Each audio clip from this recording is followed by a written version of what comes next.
Well,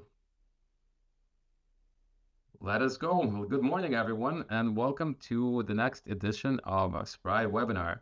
And today we're actually incredibly lucky to have Dr. Sam Shah, who is a PT here in my home state of Illinois. And unfortunately, Dr. Rita Shah was not able to make it, but we're still going to do our best to speak about all things critical in the MSK space and how it can be aligned with best practices from some of the other disciplines. So, just a quick introduction to Dr. Sam Shah. He is the founder of Movement Physical Therapy here in Chicago with multiple locations and has been really kicking butt and taking no prisoners because he's just so terrific in terms of being an excellent clinician and entrepreneur. So Sam is a fellowship trained physical therapist, movement science expert, and a founder of Movement Physical Therapy. He is has a background in applied functional science, and he's committed to cutting edge and elite physical therapy centered um, to create systems at scale. He has been recognized through multiple physical therapy organizations for his clinical and organizational excellence. And Sam is one of the early adopters to the all things that are MSK technology driven. So there's just a multitude of MSK based solutions that he's been using in his practice and accelerating in his practice. So without any further ado, I will just say hello to Sam and hand off the mic to you. So if there's anything you want to say. Hey, yeah, thank you, Alex. Thanks for having me. It's my pleasure to be here today, and I'm looking forward to a fun conversation. And apologies again that Rita couldn't make it, but hopefully at a future date that we'll be all able to talk again shortly. Awesome. And I will also, like, apologies. I want to introduce Drew also. Drew is my partner in crime here at Spry, and Drew has been also kicking butt with all things Spry, and it has been a ride. And so I'll let Drew say something too. Awesome. Awesome. Thanks everybody for joining in. Sam, excited to have you. Love the Tigers hat, the University of Michigan, being a Michigan guy myself. And obviously, our connection with Dr. Gary Gray, who's a close personal family friend of mine, and you being a gift fellow as well. So I've been looking ever since we announced this webinar series, I've been eager for this one today because I know that you and your practice and what you all are doing has been nothing but fantastic up there. So thank you, Sam. Absolutely. Thank you, Drew. So, Sam, with the first question, I want to open the floor to a little bit of your journey, right? So you have this excellent academic journey that really got you to the PT space. You have the superb education through University of Michigan. You have then applied yourself to all of the extra certifications and extra credentialing. But were you ever envisioning transitioning from this more of an academic track to being this elite uh, highest level of clinical care physio who is providing care to NBA players, providing care to professional athletes, and really working on top of the license it would be the term that you would use here. So tell us about your journey to get here. Yeah, absolutely. No, not at all. I mean, when I started off, a dream of mine was always to work in sports and athletics, and to actually be doing it day to day is something that I definitely worked towards. But it's hard to say that I ever saw would come to fruition, But with all different clinicians, I think everyone's got, kind of these circular routes that they go towards, and mine led me in the direction that it did, and I'm very happy with with the way it ended up for me.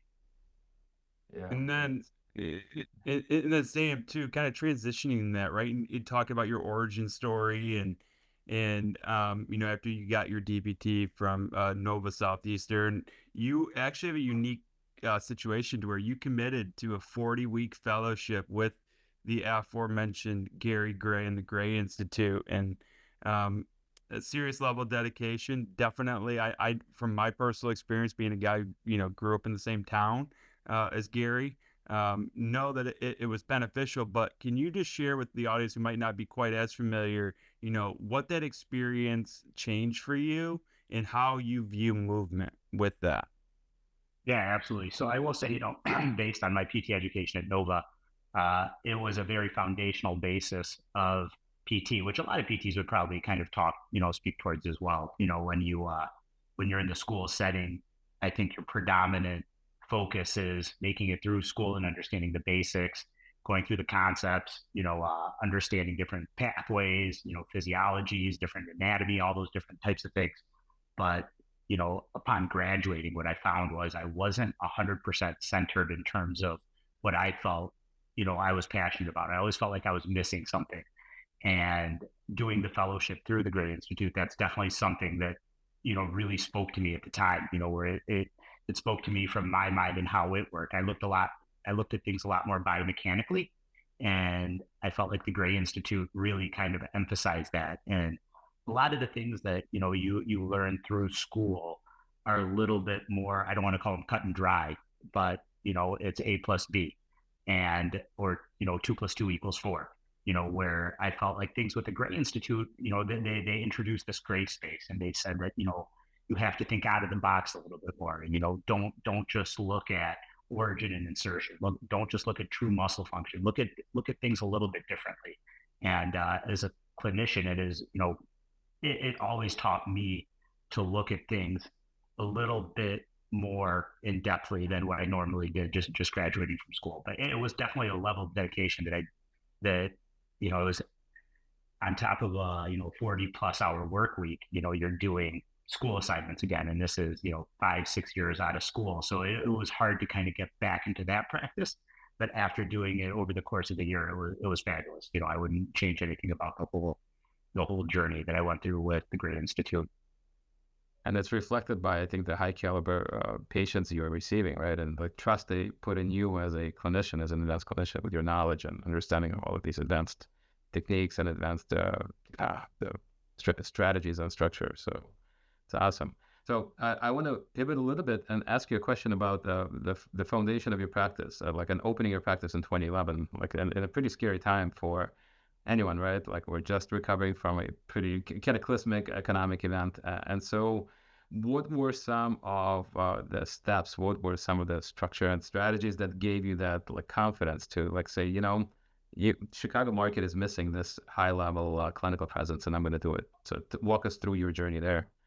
Yeah, absolutely. So it's actually interesting. I was working with a small company at the time, and at the time, me and my wife both lived right downtown Chicago, very close to Navy Pier.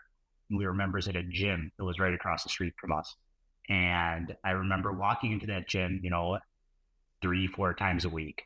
And there was a little spot in the corner of that gym that I always thought would be a perfect spot for a physical therapy clinic. And I remember, thinking to myself and telling my wife, like, what, I got to tell my boss about this, because I feel like it would be just a perfect spot for a PT clinic.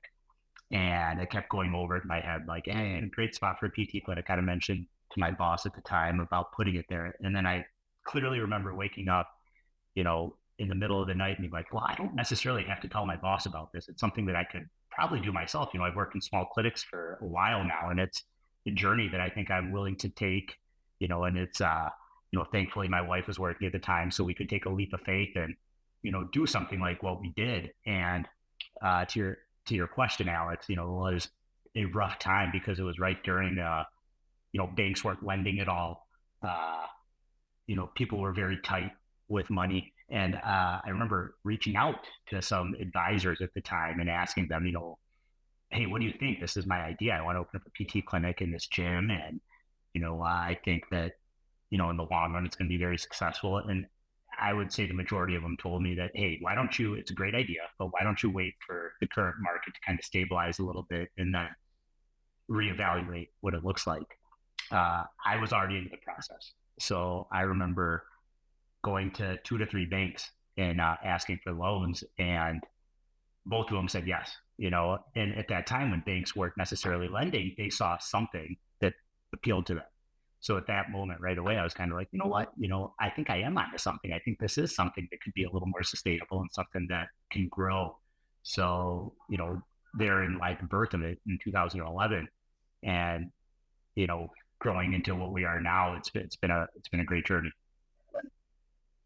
Yeah, and then with that, Sam, one of the things too, and you hear like a lot of terms that get thrown around, and people like to use them as buzzwords and things like that. Like in our space, as an example, we'll see a lot of all in one, right? Even though some of our competitors like are truly all in one, and how you differentiate that, and I think what's unique in the sense of what I have with you is that I've actually been in your clinic. I've seen this.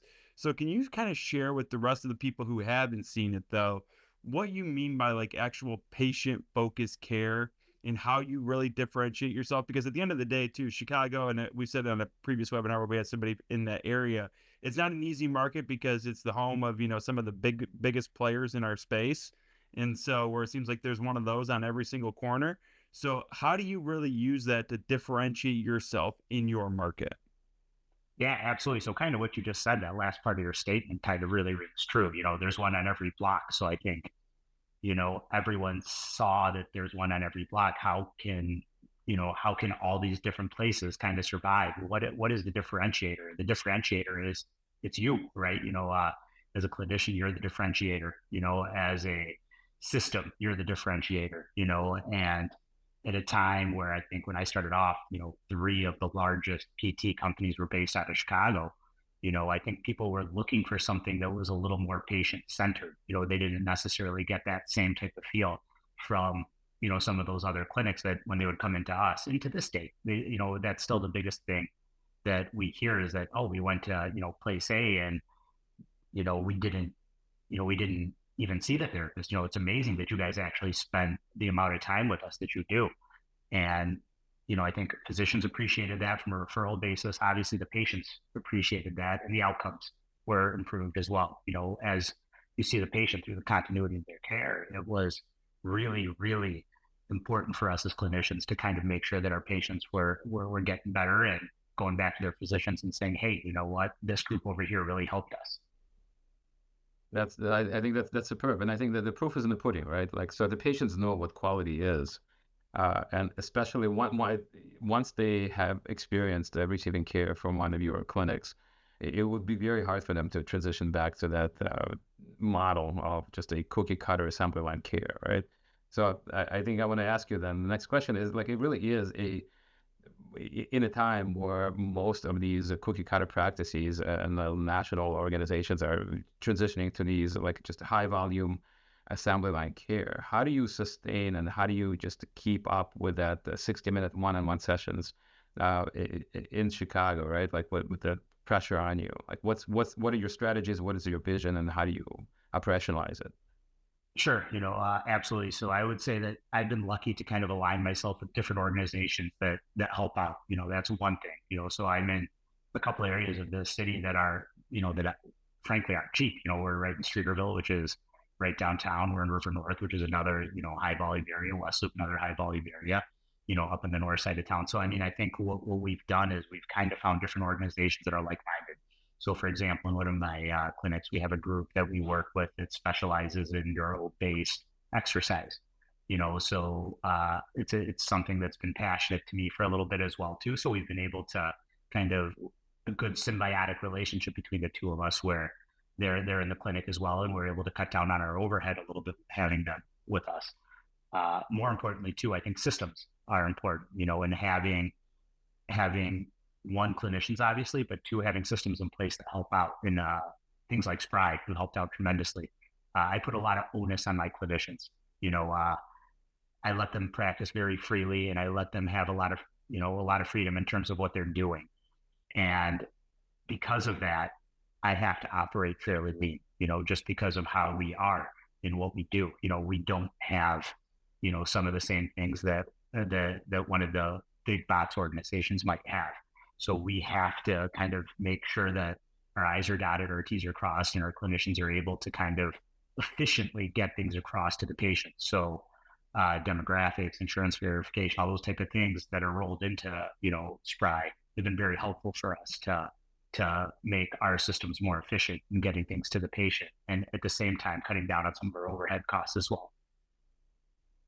Yeah, no, I think that's awesome. And by the way, for anybody who doesn't know, like his locations are in beautiful, beautiful areas, got beautiful buildings and just absolutely fantastic right there in the heart. And I think I was at the River North one, absolutely fantastic. Um, and Sam, just kind of with that, right? As we look at some of the things such as like, ways to scale, right? And you've actually been able to not only open your clinic, but then also scale it, right? And so a couple different ways. And, as we talked all these different groups and whatnot. There's many different ways to get there. Can you kind of talk a little bit about how, you went a little bit against the grain on just like having everything so standardized? You're still maintaining your individual level of care, but then you're also able to, eliminate some of that administrative burden, and what that's been like for you to be able to scale while also maintaining this as well. Yeah, absolutely. You know, and I mean, again, it's systems that I feel like help a lot with that.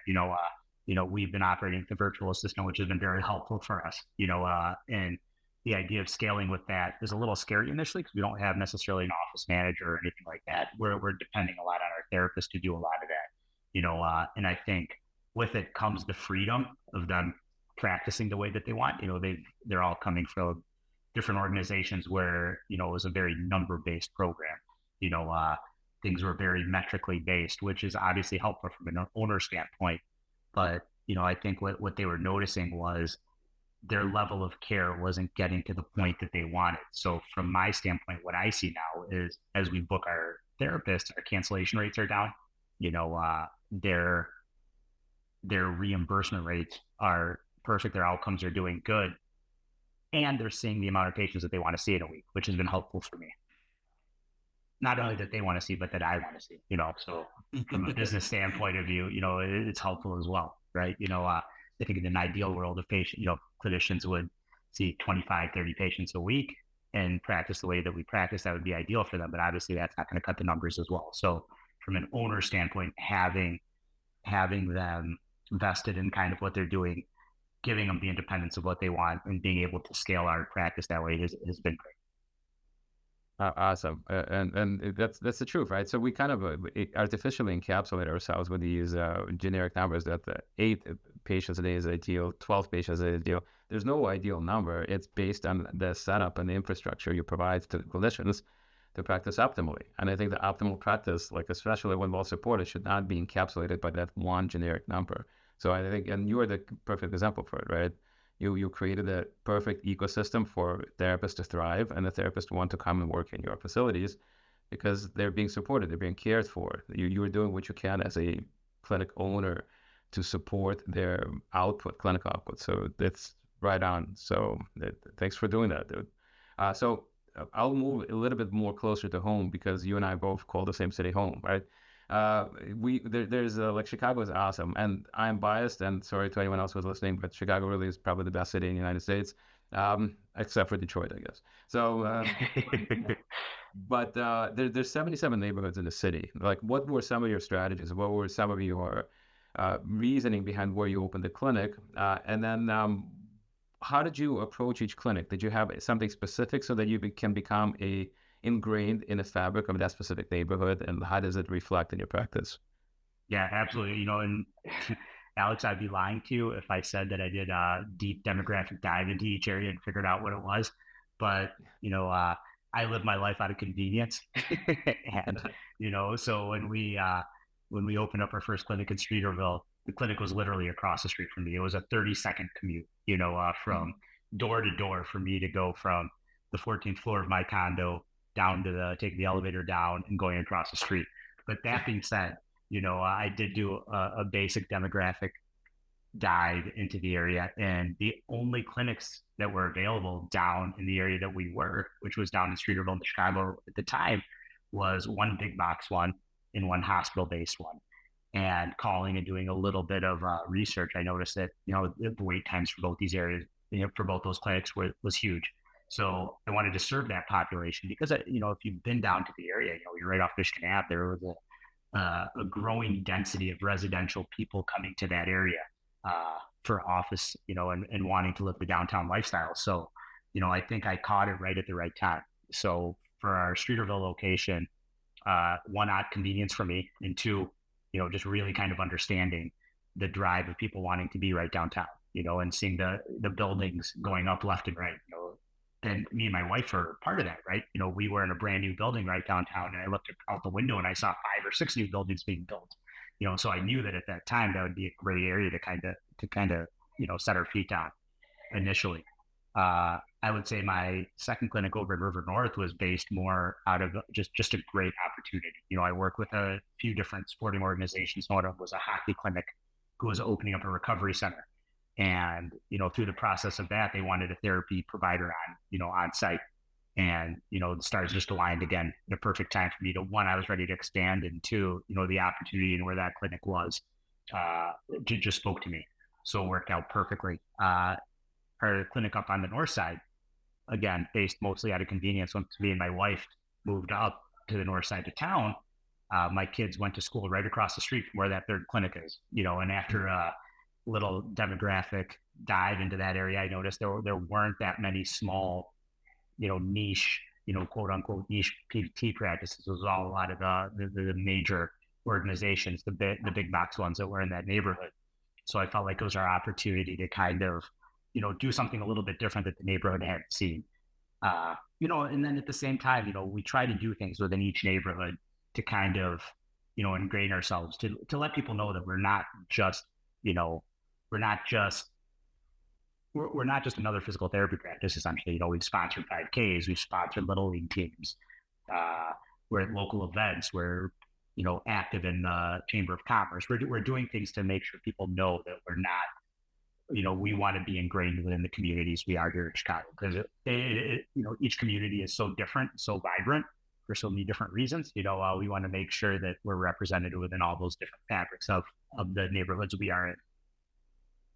Yeah, that's perfect. And I think that's once you're ingrained, right? Like it's no longer just a facility. You really are part of the neighborhood, sponsoring 5Ks and doing everything. It's like it's right on, and then you're living it. So Oh, it's great. You get to know, you see people around the neighborhood. I'll walk to the grocery store and I'll see patients that I've seen in the past, and it's wholehearted, genuine conversations, that people have with you, and they want to know how you're doing and what, how your kids are, and, vice versa as well too. I want to make sure that they're back to the activities that they came to see me for, you know, uh, and how the 5Ks went. So it is really important. I think as clinicians, you get into this stand, you become a clinician, you become a physical therapist because you want people to get better, and you see these people, out on the streets, you see them being better. So it's heartwarming, in the neighborhoods here.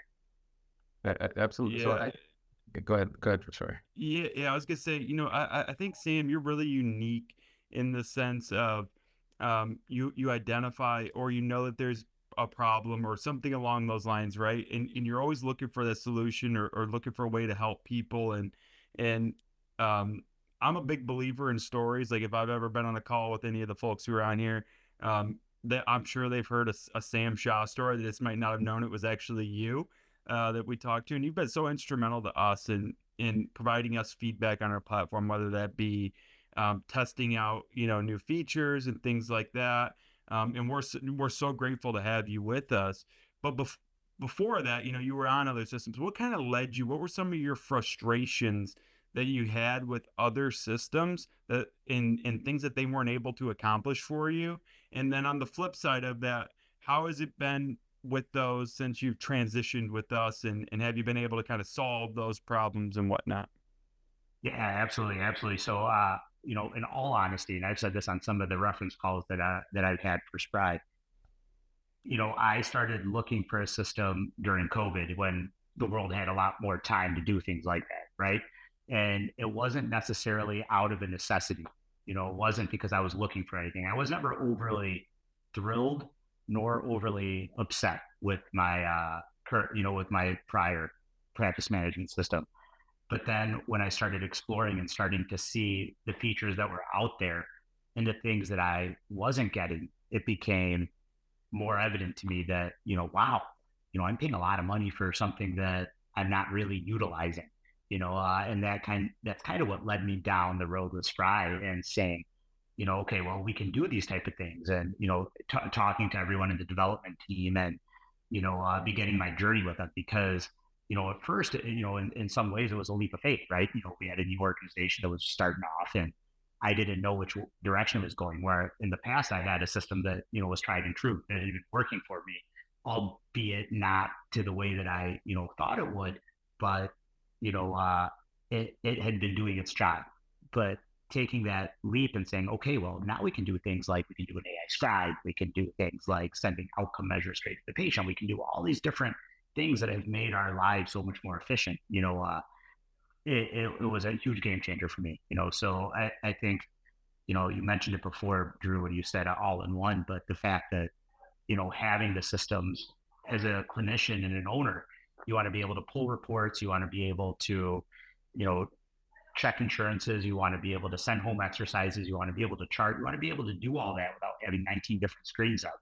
And the dream was to just have it under one screen. And the fact that we were able to do that is really, really cool.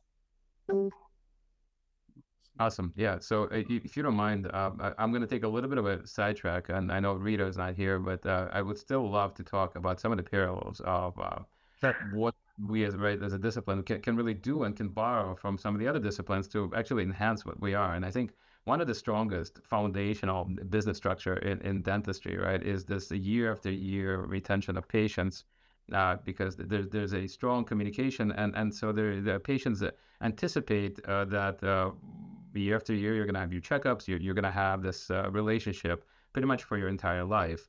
So how do you think we as a physical therapy community can ingrain some of the same, I guess, wellness principles, and wellness may not be the right word, but some of the same way of getting patients to recognize that PT is not an episode of care, but like once I come to Dr. Shah's clinic, Sam is going to be my therapist, or whoever is going to be my therapist.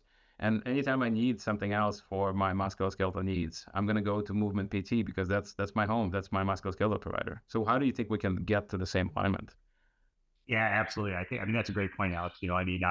From Rita's standpoint, every, 4 to 6 months, they're seeing the patient to make sure that they're optimizing the care that the dentist, the hygienist want from them, right? Whether it be a cleaning or whether it be certain procedures, they need to come in to make sure it's getting done.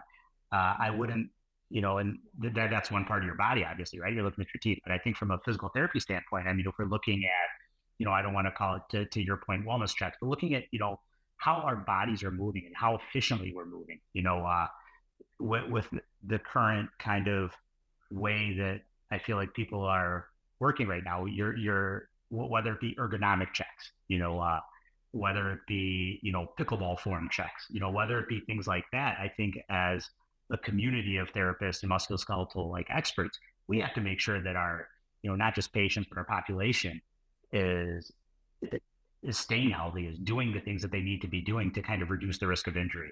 So, from a purely musculoskeletal perspective, if we can encourage our patients, if we can encourage our population to really check in with us every 6 to 8 months, hey, whether it be a 15-20 minute phone call, 15 to 20, just a 5-minute email, a click on a link to say, hey, how are things feeling, to prevent them from any type of further injuries. I think that would be optimal. Right on. So no, that is perfect. And I think creating a structure, creating the infrastructure for patients to have access to the platform, right? To have access to our care so that they know where we are, they know how to contact us, and reducing the friction points, right? And how they can come in and get screened for that pickleball form, or they can get screened for any form of musculoskeletal nuance that they need. So I think that's absolutely important. The next question is a little bit rolling back to your affinity and really your passion for sports, right? Like, so that like Chicago is really a cool sports town. There's a lot of sports teams here. Like, unfortunately, not all of it is very good, but the ones that are good have been good in the past.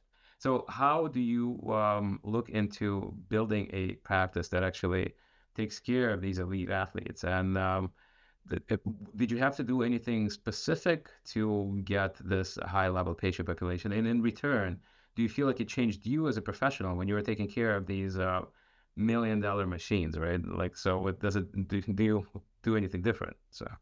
Yeah, it's interesting. I feel like, never in my life have I been able to dunk a basketball or throw a 95-mile-per-hour fastball, right? So, but, I have been able to walk up and down stairs. So it's interesting from a clinical standpoint, you look at it and you're like, okay, well, it's very, I know the mechanics. That's what you have to look at initially. Is just kind of, you understand the mechanics of what it is to dunk a basketball. You understand the mechanics of what it is to throw a 95-mile-per-hour fastball. You know the mechanics of what it is to go up and down the stairs. So if you understand mechanics, it's easy to kind of break things down into activity and sport. So in terms of differentiating the two, that's kind of what I would say. In terms of the patient populations, if any of the patients who walk it through the door are goal oriented, it makes the life of a clinician so much easier. Whether it is to go back to playing for a professional sports team, or whether it's to pick up their grandkids. As long as they have that goal at the end of the line, it makes your job as a clinician easier to really help out, right? Even if you can't do all the tasks on your own, it if you can break down everything specifically into what they're doing and how they're reacting to different things, it makes the job of the clinician so much more efficient. Yeah, yeah, and it's neat too because, in a past life, having worked with Mike Barwis and worked for Mike Barwis too, being around high level elite athletes, really, really cool and whatnot. And ultimately, for somebody like yourself who you see the whole range of things, right? How do you kind of manage going from somebody who, like you said, is dunking basketballs, you see him on TV, and you're trying to treat them, get them to their goals. Then you also have, somebody who's coming off of a total knee replacement who just happens to live 2 blocks down.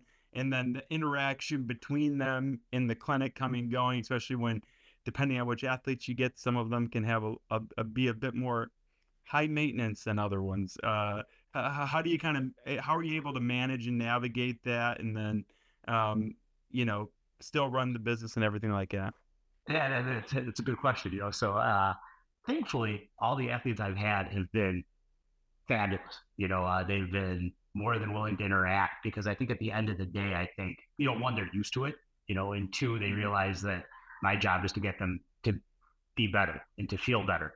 So I don't think they have any apprehension about coming in, or, their star-studdedness or anything like that. I think that they realize that this is just how the rolls, and a lot of times, from what I've noticed as well too, in some ways they're used to it from wherever they're getting treatment, whether it be back wherever their city is, where they're playing professionally, whether they're just here for the summer, or whether they're just here for a day. I think they're used to the environments that they're in, and, they're just thankful that they're getting treatment and they're getting, they have someone to help them achieving what they want to achieve. And at the same time, you have someone in there who is, highly active and highly motivated from the other end of the spectrum. That's what the, person with the total knee or the ACL who, might not be an athlete, but they see that person in your clinic and they see what they're doing, and it makes them more goal oriented as well too, right? It's a little more of an impetus for them to say, hey, wow, these are things that we can do. Look at the fun activities that he's having them do. We can do this on our own too. So I think it goes both ways as well.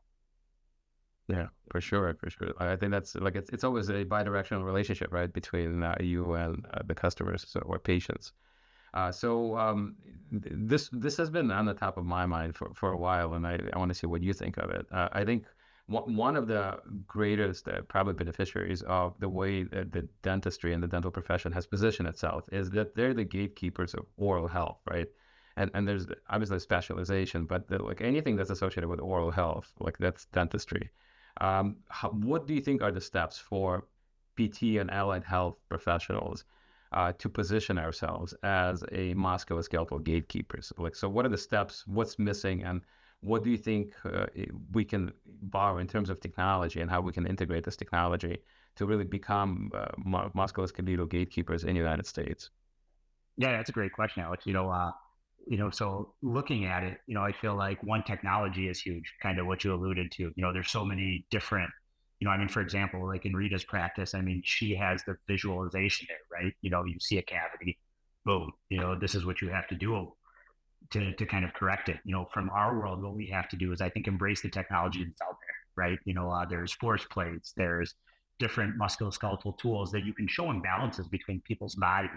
And I think if you can kind of justify what you're doing with them, and show visually, statistically, through data, different things to help that patient, client, understand this is where the breakdown could happen. This is what could happen to your body if you don't address this, and you're able to kind of show that to the patient. I feel like that's our first step, to get in there. I will say things like direct access helped out a lot as well too.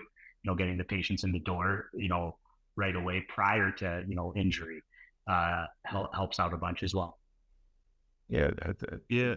right on. I think it's exactly what you said, and I think that it's important to highlight that all of the technology, right, that's making it possible for us to objectify what we do clinically. It also takes an operating system that's agile enough and it's adaptive enough to absorb some of the technology. And I think that for anyone looking at this webinar and listening to our conversation, like when you are looking into these operating systems, if they're rigid and if they're built 5-10 years ago, and they're not flexible to the emergence or evolution of technology, then it's going to be difficult. And then there's systems like Spry that really are, I think, incredibly agile, incredibly customizable, that like anything that's new that's going to enter the market and dominate the market, we're right here to absorb some of that. So sorry, Drew. That's Yeah, no, no, no. I think it's a great point. I think it's a great point, Alex. And one of the things that I'm interested to hear from you on, Sam, as well, is it seems like we're in kind of a little bit of a tumultuous time, especially with like insurance companies and how all of that is being managed right now, right? And are we gonna continue to and expand the pre-auth? Are we going to look at trying to find ways to reduce it? They're constantly changing up codes to be able to, and things like that, right? To make it harder for folks to navigate that world of it, right? The direct access thing, I'm as big of a proponent as you could possibly be on that. But in terms of like the insurance, how are you managing all of that aspect of it right now and trying to stay ahead of the game when it comes to that? Yeah, it's really tough. I mean, you kind of hit the nail on the head. It is tumultuous. I mean, it's not even year to year. I feel like it's week to week how things are moving right now, right? So it's it's one, having people in place to kind of monitor. I feel like Spry's done a good job of keeping us abreast of kind of what we should be looking at. But two, I think from an ownership standpoint, advocating for what you believe and things that insurance companies are pushing, and getting our patients to understand how it might not be the best for them, even though the insurance companies are pushing for it, and so I think the understanding and making sure that you're advocating to your patients of how it could affect them in terms of their patient care, and that aspect of it is crucial for us. yeah. So I think absolutely keeping your finger on the pulse, right, of the profession, of the reimbursement, of the paying systems, and then knowing what's coming next, and understanding the entire revenue cycle as well. Like I think it's just such a complex, convoluted cycle here in the U.S. and knowing what it is and having systems that can optimize the deliverables so you can actually focus on what's important. So I wanted to go again a little bit to the side and ask about the professional evolution. So I think you have been a professional for now a little bit of time, right? So uh, where you've seen the profession come from, where it is right now. If you had this time machine, where do you see our profession going in the next 10 years? Like, what's your forecast to where we're going to be as a discipline? Yeah, absolutely. So I feel like data and analytics are going to play an even greater role than what they currently are, right? I think that the more we can justify what makes us musculoskeletal experts is going to be hugely and vastly important for us. One, from an insurance standpoint, and two, just to kind of validate our profession as well too, and what we're doing and how we're making people better. So I think embracing the technologies that are out there and appreciating, I feel like a lot of times for some reason everyone's very resistant to some of the technological changes that are going on. But I think it's time to kind of give up on that and start embracing it, and really understanding what we have to do from a physical therapy standpoint, practice standpoint, to make sure that we embrace some of those things that are out there and really, really ingraining them into our practice. I don't think you give up on the human component, because I think that's, it's physical therapy. That's who we are. It's part of our profession.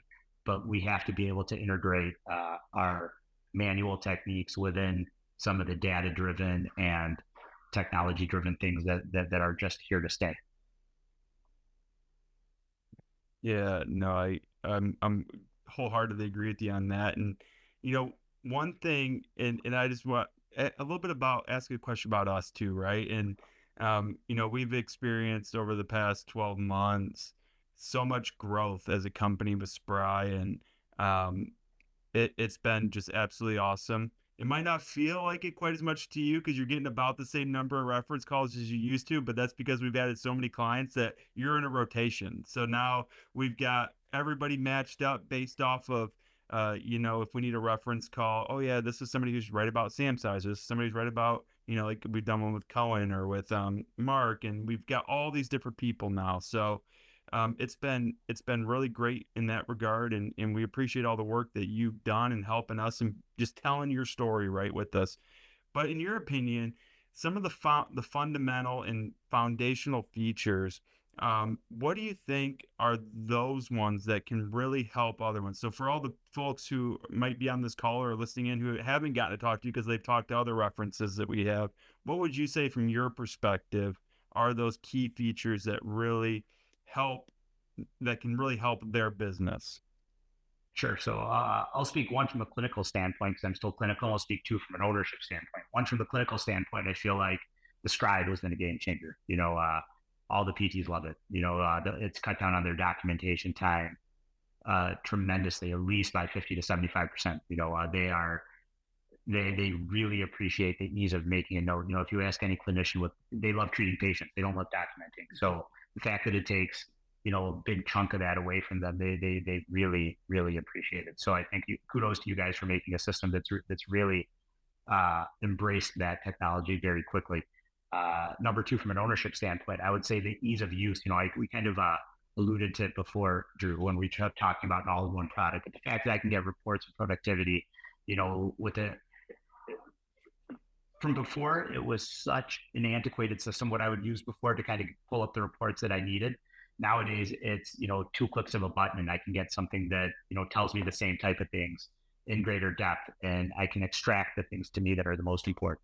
So I feel like it's been a system for me that's really grown as my practice has grown, and watching the evolution of the technology has been really fun.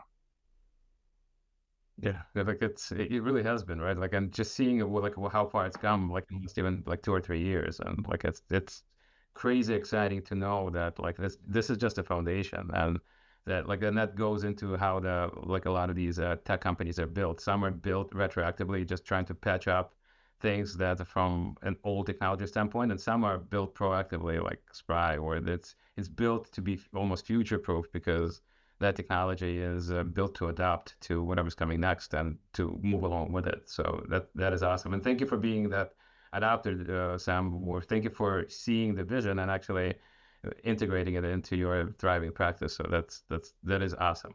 So we have room for just one more question before we move on to question and answer session. And the question is a little bit of the same, where knowing what you know now, if you had to go back to 2011 and when you were starting your practice, what are some of the things that you would just double down and do the same? And what are some of the things that you would do differently as a clinic owner and as an operator? Yeah, good question. So I would say I wouldn't change the fact that we really put the patients forward. I think what separated us in 2011 was the fact that we kind of dug our heels to the ground and said that this is our one-on-one treatment style, and this is what's gonna separate us from so many of our other competitors.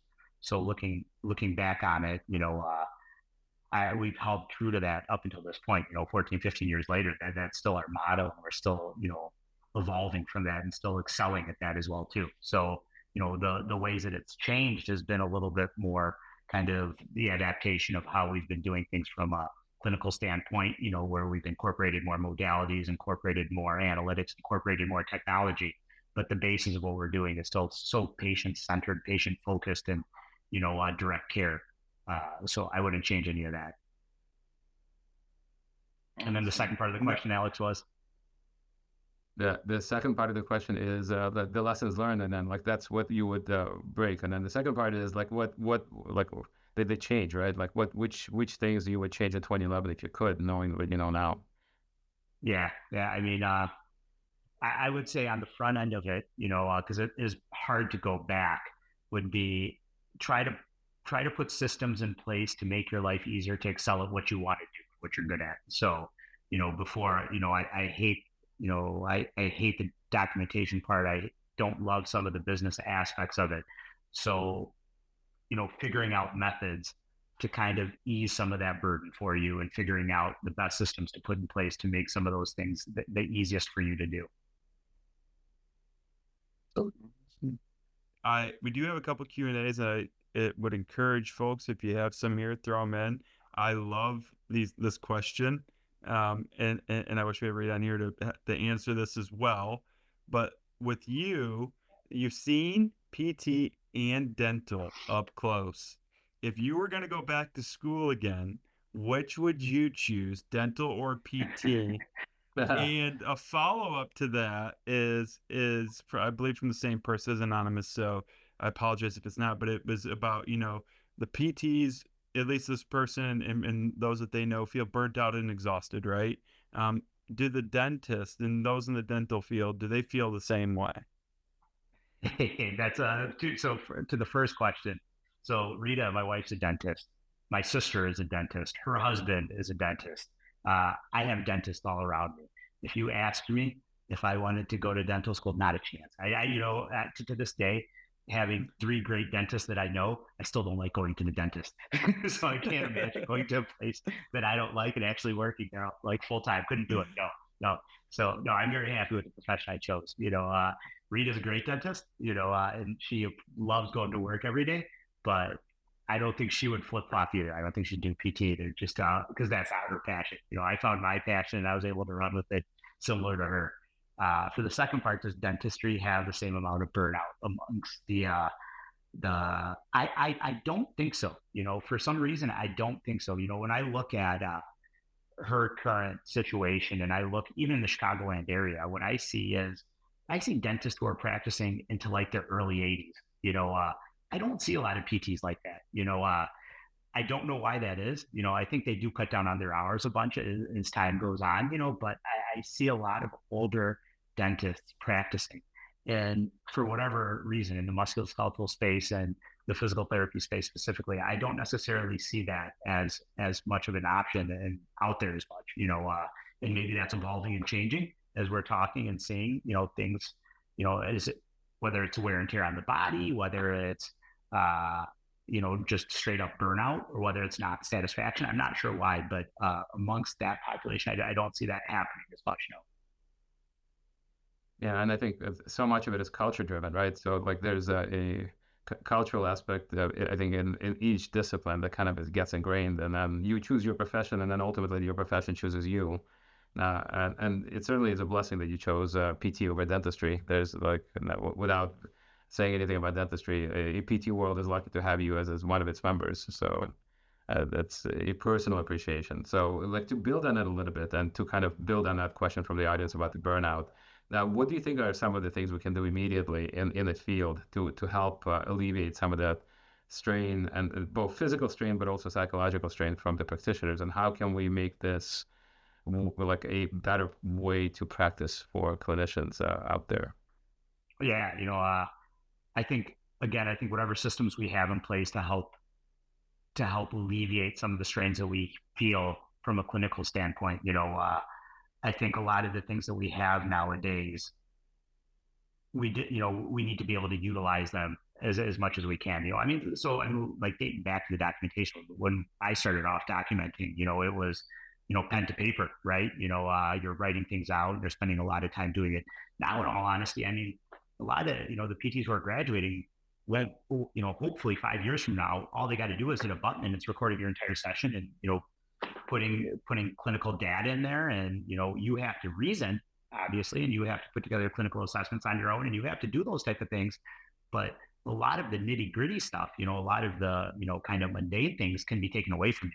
And I think we're figuring that aspect of it out. But I think over time, as we do, I think that'll take down a lot of that strain for us as well. So I think adapting to the technologies that are out there and really understanding what we can, there are systems out there to help us, and embracing them will help us the most. Yeah, for sure, for sure. Like, right, like don't try to work hard, work smart, and that's like Yeah, usually absolutely. the What do I think it was when I think it was, since we're in Chicago, I think it was Michael Jordan's trainer, and asked if who who worked harder, because this guy worked with both Michael Jordan and Kobe Bryant. He asked him, what's the difference between the two, and he said, Kobe Bryant worked harder, but Michael Jordan worked smarter. So it's just figuring out how we can work smarter, right, at the same time. and Michael Jordan is the GOAT. So eternally. So we have another question from the audience, and the question is pros and cons of running a clinic in downtown. And I will just kind of paraphrase it a little bit.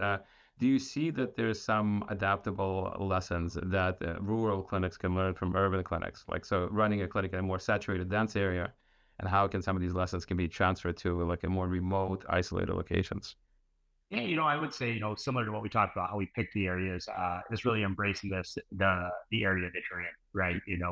Understanding what's important to that area.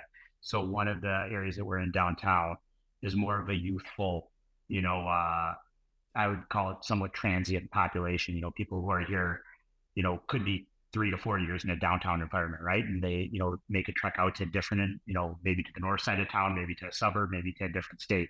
So understanding the different challenges that people in that type of environment face, right? Where they're quickly moving, a lot of adaptations. A lot of times, they're in front of a computer all day. So understanding the different things that you have to help that population with. Where, let's say, in one of the clinics might be a little bit more of a joint replacement, or maybe more of an older population. So understanding, their challenges, and the things that you need to do to kind of help those people as well too. So I think embracing the different areas that you're in of the downtown environment, or just understanding, more importantly, the populations that you're serving, whether it be rural or downtown. I mean, it's just breaking down to kind of understanding where you're at. Yeah, like cons, price, probably the cost of Yeah, I would say rent. yes, absolutely. I'll also say, though, I mean, the density of the population downtown helps out tremendously, right? You Yeah, look around you and you see so many big buildings, and there's people yeah, walking around every day. So that's awesome. And then we had this question come through, and I don't know if we've had this situation come up, so I'm going to ask you just in case it has. How has Spry helped with PT dental co-management cases? Have you and Rita had any of those at all? I don't know if we've done that. I don't know about code management necessarily. We do treat a little bit of TMD. So, we've had referrals from different dentists to help with, possible concerns or things along those lines, where we can trace back to musculoskeletal issues. Currently we're seeing a patient who's who was referred to us by a dentist. The patient has a lot of transient jaw pain. After musculoskeletal assessment, we realized it was mostly posture based, because they're spending their entire day kind of looking in front of a computer. So what we're trying to do, working with their dentist, is trying to figure out what we can do from a postural standpoint to help improve some of their alignment issues, and work on different postural concerns that the patient has. At the same time, the dentist is working on a bite guard to help them as well. Awesome. And then Working with with clinical. like, yeah, and then this is another great question that came through too. And I don't know if you guys are using the AirPods or not, but how can the clinicians use Scribe if they're in a small clinic? So where there could be possible interference, how do you all manage that? In terms So of we don't. small as in like footprint. Gotcha. So in terms of using Scribe and making it not too loud, or Yeah, it's where there maybe. could be like back. So like if you and I are treating in the same place and I'm scribing and you're scribing, how do you guys kind of manage that? So we've had that before, and it hasn't been an issue actually. I don't know how that's managed, but it's a good question. But we haven't run into a situation where it hasn't been able to adapt to the situation where we're at. And we work in a pretty noisy environment, and we've had a couple clinicians using Scribe at the same time, and it's been able to adapt for each clinician individually. Awesome. Yep. That's a sign of a well-built Scribe feature. That's just a plug. Yeah, But yeah. so I have this one question that's come internally, but it's really developing a better integrating access and accessibility to both dental and physical therapy care into a patient journey. So, and this is probably going to be one of the last questions today because of time, but it's if you can redesign healthcare, right? So if you were in this like master god mode, how would you integrate this access and accessibility to both disciplines to better integrate into a patient journey going forward? So if I'm understanding correct, the question, Alex, is it integrating the PT, the physical therapy and dental experience together? Like if there's, I think as a healthcare system, so in the United States, if you had unlimited resources, what would you do Uh, and how would you manage so that there's just unlimited access to both disciplines and what would it look like? I guess. I'm sorry, that was like a sure. redundant Yeah. question. Yeah, so I would say, I mean, I think one of it is we were talking a little bit about just general wellness and maintenance, and I feel like from a musculoskeletal standpoint, the more we could have patients kind of involved in their care and making sure that they're coming in from, coming in for these screens or following up with patients from our end as clinicians to make sure that patients are kind of continuing the journey that they want to continue is important. I think one thing that dental does really well is they do a good job of really treatment planning, and that'd be the PT equivalent of kind of like a plan of care, and the treatment plan in dentistry kind of goes through, okay, these are, this, and this, needs to be done so you don't have this.